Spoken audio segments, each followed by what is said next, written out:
အားလုံးပဲမင်္ဂလာပါရှင် Luna Diesel page ကနေပြီးတော့ကြိုဆိုပါရစေအခုဒီဖိုင်း3ခုပေါ့နော်ပုံလေး3ခုကနေပြီးတော့တင်ရဲ့ဆုံးဖြတ်ချက်လက်တလောတင်ဆုံးဖြတ်ထားတဲ့အရာဟာမှန်လားဘလို့အခြေအနေရှိလဲဘလို့ energy ရှိလဲဆိုတဲ့ဟာကိုဒီ tarot reading လေးကြည့်ပေးထားတာဖြစ်ပါတယ်ဆိုတော့ပုံမှန်လုပ်နေကြတိုင်းပဲဒီဗီဒီယိုလေးကိုခဏ pause လုပ်ပြီးတော့အသက်လေးကိုပုံမှန်ရှုမျက်လုံးလေးမှိတ်ပြီးတော့ပြန်ဖွင့်တဲ့ခါကျရင်ကိုယ့်ကိုဘယ်ပုံလေးကနေပြီးတော့ attract ဖြစ်လဲဆိုတဲ့ဟာကိုရွေးချယ်ပြီးတော့ဒီပုံလေးတစ်ပုံရွေးချယ်ပါပြီးလို့ရှိရင်ဒီပုံနဲ့သက်ဆိုင်တဲ့အဖြေကိုအနောက်မှာတင်ပေးထားပါမယ်ရှင်ဆိုတော့ pile 1 2 3ပေါ့နော်သုံးပုံနဲ့ကနေရွေးချယ်ပြီးတော့အဖြေလေးကိုကြည့်ပေးပါဒီဟာဒီ general reading ဖြစ်တဲ့အတွက်ကိုနဲ့မကိုက်ညီဘူးဆိုလို့ရှိရင်လည်းကြော်သွားပေးပါတကယ်လို့ကိုယ့်အတွက် personal reading ကြည့်ချင်တယ်ဆိုလို့ရှိရင်လည်း Luna Diesel page ပေါ့နော် Facebook Messenger YouTube ကနေပြီးတော့လာရောက်မေးမြန်းနိုင်ပါတယ်ကျေးဇူးပါရှင်အားလုံးပဲမင်္ဂလာပါ Luna Diesel page ကနေပြီးတော့ပြန်လည်ကြိုဆိုပါရစေအခုဒီ pile 1ကိုရွေးချယ်တဲ့သူတွေအတွက်အခုလက်တလောကိုချလိုက်တဲ့ဆုံးဖြတ်ချက်ပေါ့နော်လက်တလောဆုံးဖြတ်ချက်ဟာမှန်ကန်တဲ့ဆုံးဖြတ်ချက်လားဆိုတဲ့ဟာကိုဒီ tarot လေးနဲ့ကြည့်ပေးထားတာဖြစ်ပါတယ် general reading ဖြစ်တဲ့အတွက်ကိုနဲ့ energy မကိုက်ဘူးလို့ထင်ရင်မှန်ကိုနဲ့တိတ်မကိုက်ဘူးဆိုလို့ရှိရင်ဒီဗီဒီယိုလေးကိုကြော်သွားပေးပါကိုအတွက် personal reading ပေါ့နော်ကိုအတွက်တည်တဲ့ reading Luna Diesel မှာလာပြီးတော့မေးလို့ရပါတယ်ဆိုတော့ file 1ကိုရွေးချယ်ထားတဲ့သူတွေပေါ့နော်လက်တလုံးမှာကိုချလိုက်တဲ့ဆုံးဖြတ်ချက်ကိုလှုပ်လိုက်တဲ့အရာကိုရဲ့ decision ဒီအရန် 100% မှန်တယ်လို့တော့ပြောလို့မရဘူးပေါ့နော်ဘာဖြစ်လို့လဲဆိုတော့ဒီမှာ hangman ဆိုတဲ့ card ရဲ့ seven of wands ပေါ့နော်ဆိုတော့အခုကထွက်တယ်ဖြစ်တဲ့အတွက်ဒီခုကိုဆုံးဖြတ်ချက်ကနေရလာမယ် result ဒီ50-50ပဲဒီ hangman ဆိုတဲ့ဟာကဒီမှာပုံမှာမြင်ရတဲ့အတိုင်းပဲသူကဒီတိုင်မှာစောက်ထိုးပေါ့နော်တွဲလောင်းဖြစ်နေတယ် hang ဖြစ်နေတယ်ဆိုတဲ့အဓိပ္ပာယ်ကကြတော့50-50ပေါ့နော်ဆိုတော့ကိုရဲ့အခုဆုံးဖြတ်ချက်ဒီအရင်မှန်တယ်လို့တော့ပြောလို့တော့မရဘူးပေါ့နော်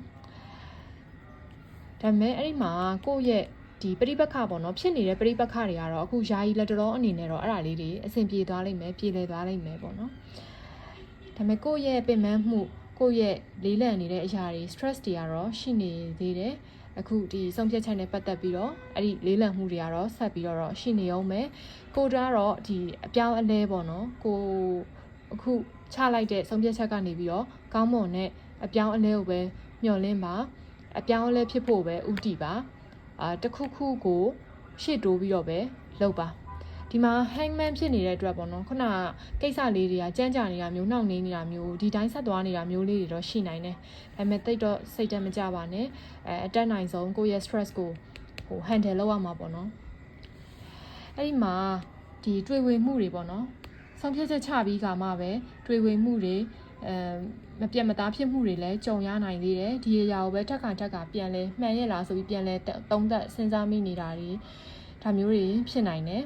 အဲ့ဒီ energy ကဒီမှာရှိနေတာပေါ့နော်ဆိုတော့ကိုကအဲ့ဒီခုနဆုံးဖြတ်ချက်ချပြီးကမှပဲထပ်ပြီးဟုတ်ရဲ့လားဟိုလိုလေးဆိုရင်ရောဒီလိုလေးဆိုရင်တော့ပြန်ပြီးတော့အပြန်လန်သုံးသပ်နေမိတာမျိုးတွေပေါ့နော်အဲ့ဒါတွေကြောင့်ပို့ပြီးတော့လေးလံနေတာမျိုးတွေဖြစ်နိုင်တယ်စိတ်ပို့ပင်ပန်းနေရတာပေါ့ဆိုတော့အဲ့ဒီကိုယ့်ရဲ့ဆုံးဖြတ်ချက်အပေါ်မှာထပ်ပြီးတန်တရားဖြစ်တာတွေ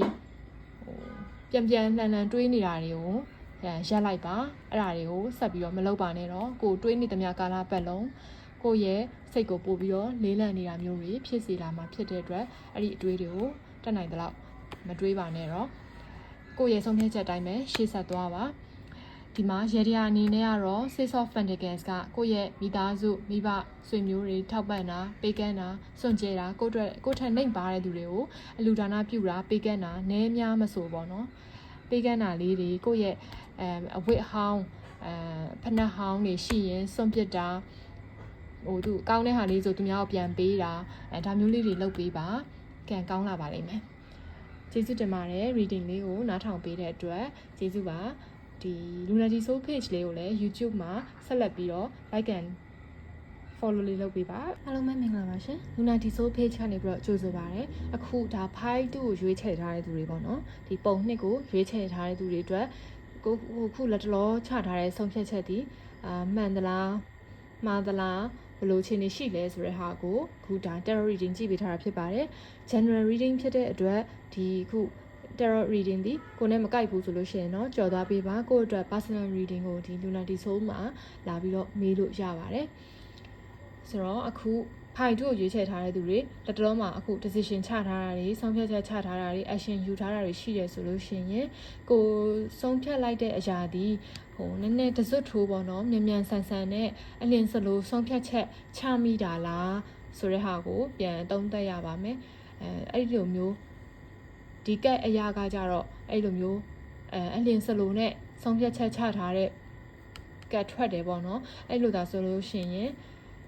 ဒီမှာ5 of wands အရာကကြတော့နည်းနည်းလေးတိတ်မကောင်းပေါ့နော်ပဋိပက္ခလေးရှိနိုင်တယ်ကိုယ့်ရဲ့အခုလက်တလောစိတ်လိုက်မှန်ပါလှုပ်ထားတဲ့ဟာရဲ့consequences ပေါ့နော်အကျိုးအပြစ်ကိုက lesson learn လုပ်ရလိမ့်မယ်ပေါ့နော် lesson learn လုပ်ရလိမ့်မယ်ဆိုတော့ကိုကဒီဟာပေါ်မှာသင်ခန်းစာယူပြီးတော့နောက်တစ်ခေါက်ဒီလိုမဖြစ်အောင်လို့လုပ်ရမယ့်အနေအထားပေါ့နော်ဆိုတော့ကိုဝေခွင့်မရဖြစ်တဲ့ဟာတွေရှေ့တိုးရမလားနောက်ဆုတ်ရမလားပေါ့နော်လောက်ကန်ရကြက်နေတဲ့အနေအထားတွေကနေပြီးတော့အဖြေတစ်ခုတော့ထွက်လာလိမ့်မယ်ကိုခုလောက်လိုက်တဲ့ decision ကနေပြီးတော့ဆိုတော့အဲ့ဒီ take action ပေါ့နော် take action ဆိုတာကကိုခုဆုံးဖြတ်ချက်ချလိုက်တယ်ဆိုတာကလည်းလောက်တဲ့နဲ့ဆုံးဖြတ်ချက်ချတဲ့နဲ့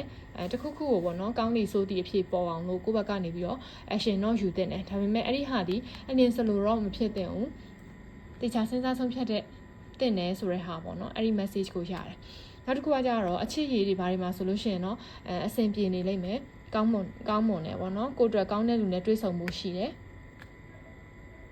ကိုကလူနှစ်ယောက်ကိုရှင်ရွေးတာတွေဘာတွေဆိုလို့ရှိရင်တော့တေချာလေးအချိန်ယူစဉ်းစားပြီးတော့လုပ်ပါဒါဆိုလို့ရှိရင်ဒီမှာ two of cups လည်းထွက်တယ်ဆိုတော့ကောင်းမွန်တဲ့ result ကိုရလိမ့်မယ်ပေါ့နော်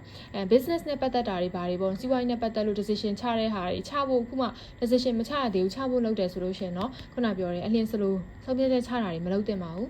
တကယ်လို့ဆုံးဖြတ်ချက်ချပြီးပြီဆိုလို့ရှိရင်တော့ကိုကရှေ့ဆက်ပြီးတော့ကောင်းသည်ဖြစ်စေဆိုးသည်ဖြစ်စေပေါ့နော်အရင်စိတ်ဆိုးရိမ်တာမျိုးမရှိဘဲနဲ့ကိုယ့်ရဲ့ဒီလောက်ရအပေါ်မှာပဲဆက်ပြီးတော့ handle လုပ်ရမှာပေါ့နော်ဆိုတော့အရင်အဆိုးကြီးတော့မဟုတ်ဘူးဒီမှာက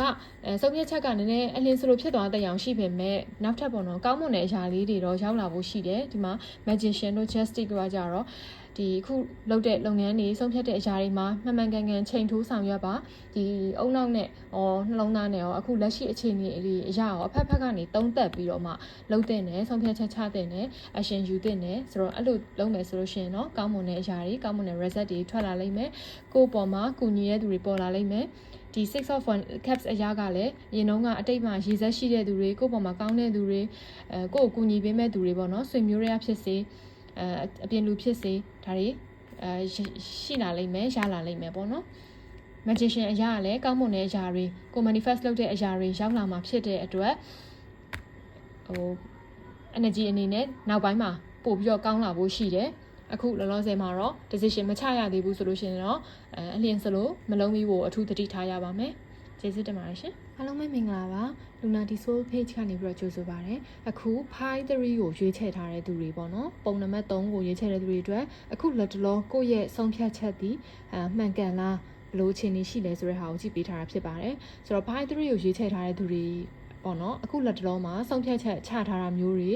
အခုဆုံးဖြတ်ချက်ချမဲ့သူတွေပေါ့နော်အဲ့လိုရှိတယ်ဆိုလို့ရှိရင်ဒီကက်အရာကိုဆုံးဖြတ်ချက်ချထားပြီးပြီဆိုလို့ရှိရင်လည်းအဲ့ဒီဆုံးဖြတ်ချက်ဟာမှန်ကန်တဲ့ဆုံးဖြတ်ချက်လို့ပြောလို့ရတယ်ဆုံးဖြတ်ချက်မချရသေးဘူးဆိုလို့ရှိရင်လည်းဒါရဲတင်းကိုယ့်ရဲ့ intuition ကိုယ့်ရဲ့အလိုလိုသိတဲ့စိတ်ပေါ့နော်ကိုယ့်ရဲ့ဒီ idea တွေကိုအားကိုးပြီးတော့ရဲဝံ့ဆုံးဖြတ်ချက်ချလို့ရပါတယ်ဆုံးဖြတ်ချက်မှန်ကန်ပါလိမ့်မယ်ဒီဒါဝေဝါးတဲ့ options တွေပေါ့နော်ဝေဝါးတဲ့ဟာတွေဒါအခွင့်အလန်းကိုမှကိုယ့်ဘက်ကနေပြီးတော့ပြတ်သားမှုမရှိဘဲနဲ့ပေါ့နော်ဟိုဟာလေးလောက်ရမလားဒီဟာလေးလောက်ရမလားဆိုတော့လာတဲ့ offers တွေ options တွေအခွင့်အလန်းတွေကဒီမှာအများလမ်းကြောင်းများနေလိမ့်မယ်ပေါ့နော်ဒါတွေကကိုယ့်ကိုဝေဝါးစေတယ်အဲ့လိုဖြစ်မဲ့အစားကိုတကယ်ဖြစ်ချင်တာကဘာလဲကိုယ့်ရဲ့ကျွမ်းကျင်မှုကဘာလဲကိုတကယ်လုံနိုင်တာကဘာလဲဘာကိုဖြစ်ချင်တာလဲဆိုတဲ့ဟာအပေါ်မှာသိစကြားလေးယုံကြည်ပြီးတော့အဲ့ဒီဟာပေါ်မှာမူတည်ပြီးတော့ဆုံးဖြတ်ချက်ချပါအများပြောတဲ့ဟာတွေဒီကိုယ့်ရဲ့အဓိကခံစားချက်မဟုတ်ဘဲနဲ့တကယ်လုံးချင်တာမဟုတ်ဘဲနဲ့ဒီအများပြောတဲ့ဟာတွေကို အရန်နားရောက်နာမျိုးမလုပ်သင့်ဘူးပေါ့နော်ဒီကက်အရာကကိုမိသားစုကနေပြီးတော့အကြံဉာဏ်တွေပေးတယ်ဆိုရင်တော့မှပဲအဓိကကိုဆုံးဖြတ်ရမှာကိုဖြစ်တယ်နောက်ပြီးတော့ကောင်းခြင်းဆိုးခြင်းဒီကိုကပဲခံစားရမှာဖြစ်တဲ့အတွက်ကိုရဲ့ကိုရိုင်းရဲ့အဓိကဆန္ဒကိုရိုင်းရဲ့ဆုံးဖြတ်ချက်ကိုလေးထားပါပေါ့နော်ဆိုတော့ဒီမှာ the sun reverse တို့ death တို့ဒီမှာဖြစ်နေတဲ့အခုလေးလံနေတာလေးပင်ပန်းနေတာတွေကိုယုံကြည်မှုပျောက်ဆုံးနေတဲ့ဟာတွေရှိတယ်ဆိုလို့ရှိရင်အဲ့ဒီအရာတွေကိုအဆုံးသတ်ဖို့အချိန်ရောက်ပါပြီတကယ်တော့ကိုမပျော်ရွှင်နေဘူးကိုဘက်ကစိတ်ဖိစီးမှုတွေရှိနေတယ်ကိုဘက်ကမရေရာမသေးချာမှုတွေနဲ့ဝေဝါးမှုတွေရှိနေတယ်ဆိုတာဒီအဓိကကိုရိုင်းနဲ့လည်းအများကြီးဆိုင်နေတယ်လို့ပြောလို့ရတယ်ပေါ့နော်ဆိုတော့ကိုယုံကြည်မှုမရှိတဲ့ဟာတွေပေါ့နော်အဲ့ဒီဟာတွေကိုအများဆုံးအဆုံးသတ်ဖို့ကိုယုံကြည်မှုရှိဖို့အချိန်ရောက်ပြီပေါ့နော်ဒီ death အရာကကြတော့ဒီအရာတွေကိုအဆုံးသတ်ရမှာပေါ့နော်ဒီအရာတွေဆိုတာခုနပြောတယ်ကိုမယုံတာတွေကိုယ့်ရဲ့ power ပေါ့နော်ကိုယ့်ရဲ့ power ကိုကိုယ့်လက်ထဲပြန်ယူရမယ့်အနေအထားမှာရှိတယ်ဆိုတော့သူများပြောတဲ့ဟာထက်ကိုဆုံးဖြတ်ပါကိုရိုင်းကိုပဲမူတည်နေပါတယ်အခုဒီ Pine 3ကိုရွေးချယ်တဲ့သူတွေကိုယုံကြည်စိတ်တိုးဖို့အတွက်ကိုဘာလုပ်တင်လဲဆိုတာစဉ်းစားပြီးတော့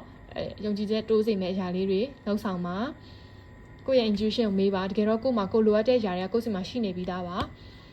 ကိုဘက်ကနေတတိရှိဖို့ပဲလိုပါတယ်ပေါ့နော်ဆိုတော့ဒီလို message လေးရပါတယ်ကျေးဇူးတင်ပါတယ်တကယ်လို့ဒီ reading လေးကကိုယ်နဲ့မကိုက်ညီဘူးဆိုလို့ရှိရင်ဒါ general reading ဖြစ်တဲ့အတွက်အများရဲ့ energy ဖြစ်ပါတယ်ဆိုတော့မကိုက်ညီဘူးဆိုရင်ကြော်သွားပေးပါ